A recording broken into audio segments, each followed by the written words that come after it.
What's up, guys? We're here today to talk about one of the most popular questions that we get, which is how do I lose my belly fat? So what do you think, Mike? Is it possible for people to lose only their belly fat? Only their belly fat? Absolutely not.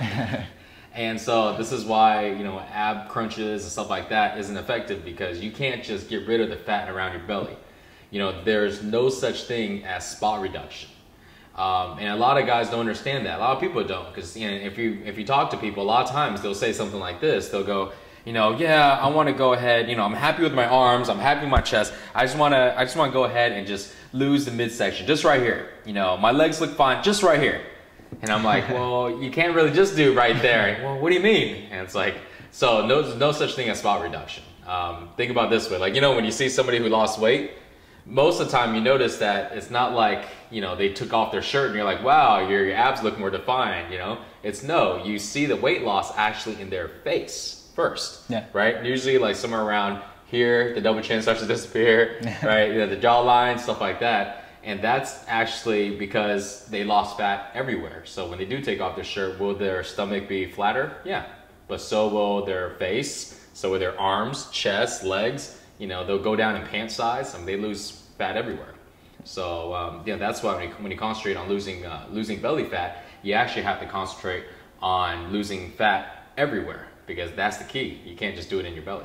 So you're saying when people are doing, their 200 crunches, it's not like taking the fat right from there and burning it up? No, because your body's not going to care that you're doing that many crunches. If it needs extra calories, it's going to take from everywhere, including your stomach. Exactly. So the key thing is, you have to go ahead and do other things. Our bodies weren't, made to look like fitness models. That's not our body. That's not what we were designed to do. Our bodies were designed for one thing: survival, to live. It's not so this way we can go ahead and look like one of those people in the magazines. So that's why it's not going to go ahead and just take all the fat from your abs, so this way everybody has perfect six packs. When your body needs extra calories, it's going to go ahead and doesn't have it, then it's going to go ahead and break down your fat and use it as fuel. And vice versa. If your body doesn't need the extra calories, it's not going to break down anything, especially if it has a lot of extra food. So that's why if you want to go ahead and lose belly fat, you got to actually worry about forcing your body to burn extra calories and to go ahead and need those extra calories. So this way your body has no choice but to go ahead and break down the fat in your stomach, but also in your arms, face, and everywhere. So not only do you get a lean, midsection, but you get a lean and ripped body in your entire body. And that's the key. Exactly, yeah, and I think, probably one of the most pervasive myths, but that's a really important truth you have to accept if you want to lose your belly fat. So let's talk about how do people really lose their belly fat and all the other fat in their body. What's the key to that? You got to drive up the metabolism in your body. You got to force your body to need to use up more fuel. Because if it doesn't, then your body has no reason to break down any fat. You got to remember, because our bodies are built to survive, and that's why our fat is there. Our fat is not there so this way, it's not just there for anything. It's there because when our body is low on fuel and it needs those extra calories, it will break down the fat. But until then, it's never going to break it down, ever. So what do?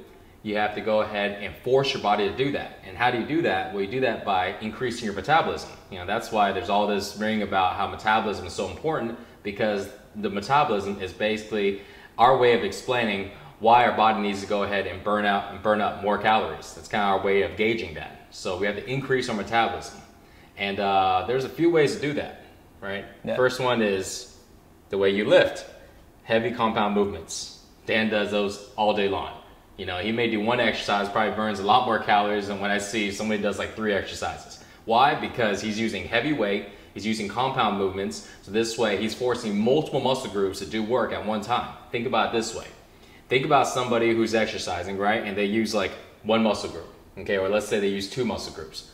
Versus, let's say if Dan's exercising and he uses 5 muscle groups, okay? And so you may do one exercise that uses 2, and Dan does an exercise that does 5. Well, who's doing more work? Somebody who's using 5 muscle groups at one time, or somebody who's only using 2? Of course, the 5. So what happens? If your body does more work, it needs more calories. If it needs more calories and they ate the same amount of food, exactly identical, well, guess what? Where is Dan's body gonna get those extra calories from? Has to break down his fat, which is why he's so lean, because it's forcing his body to do that. Somebody else who didn't do that uses only 2 muscle groups. Their body has just enough calories that they don't need to break down any body fat. Why? Because their workouts are not intense enough. They're not going heavy enough. They're not forcing their body to need those calories.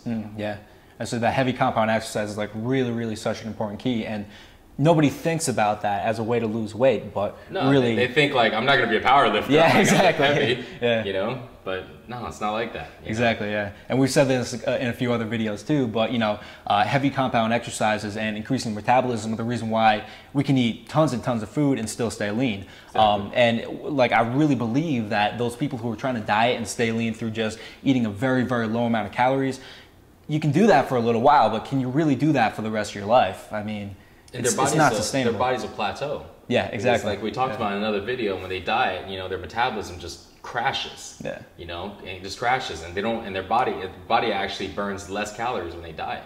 So at the end, remember, our main goal here is to force our bodies to burn more, not less. So it's a catch-22. It doesn't work that way. Exactly, and this has been like one of the most important things you taught me. Once you increase your metabolism, very easy to become lean, and you don't have to stress about your diet so much, which is great.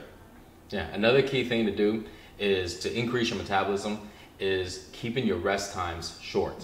So now this is very tricky, because when guys lift heavy, they think, well, I'm gonna go ahead and lift heavy, then I'm gonna sit here and relax for like 3 to 4 minutes, right? So I can get all my strength back, because they're still thinking like a power lifter, right? The main goal is to go ahead and push all this weight. No, the main goal is to go ahead and force your body to use as much calories as you can. So when you lift heavy, that's why you're forcing your muscles to do more work, burns more calories. But when you go ahead and decrease your rest times and make your rest times so short, what you're doing now is you're making your muscles have to work even harder, because your muscles worked hard and used up a lot of energy. And before you're able to go ahead and reload all the energy and recuperate all the way, you go ahead and do another set. Keeping your rest times very low, and I mean anywhere from about 15 maybe to about 20 seconds. But at the same time, you're still lifting heavy. Yeah. So your rep range may start to drop down pretty quickly. It's okay just as long as your form is okay. So you do that, force your muscles to do more work, short amount of time. That also keeps your heart rate super high, which also burns more calories. And those two things are the key, when it comes to increasing your metabolism. Exactly, yeah. And I think that type of workout that we do, it combines the best aspects of, like strength training and also cardio too, because your heart rate is elevated the entire time. And also another factor that a lot of guys don't consider is that we're just doing way more sets per minute in the gym. Like a lot of guys will go to the gym for half an hour and they'll do maybe like 5-8 sets, and the rest of the time just spent talking. Whereas we can do like 15-20 sets. Sometimes we do drop sets like back to back. So you're just doing more work per minute in the gym, so you're gonna get more results. Yeah, that's actually a really good point. Sometimes when we don't have a lot of time, we got literally 10 minutes, 12 minutes to go ahead and work something because we got to go. You know what? We still actually can get almost a full workout in like 10, 12 minutes. Yeah. You think about it, the way the rest times are set up, in about 12 minutes, I can actually get in about 9 sets. Yeah. That you can work your chest, you can work your biceps, you can work a whole muscle group. And the time it takes somebody to, go ahead and go to the gym, put on their headphones, take a sip of water, and then walk on a treadmill to warm up. Yeah. We're done already.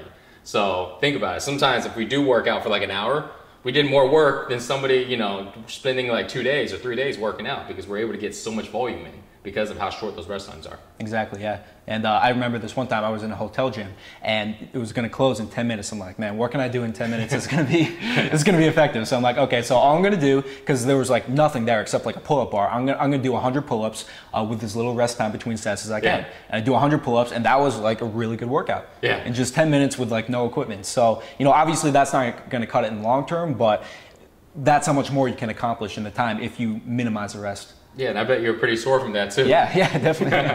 Yeah, so guys, if you got 10 minutes, do 100 pull-ups. That's gonna work, I promise you that.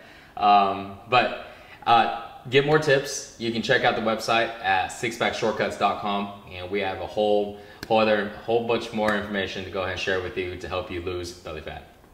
Definitely encourage you guys to check that out. We have a lot of information on exercise, nutrition, basically everything you need to know on losing your belly fat, getting really lean, and getting those abs. There you go. See you guys next time.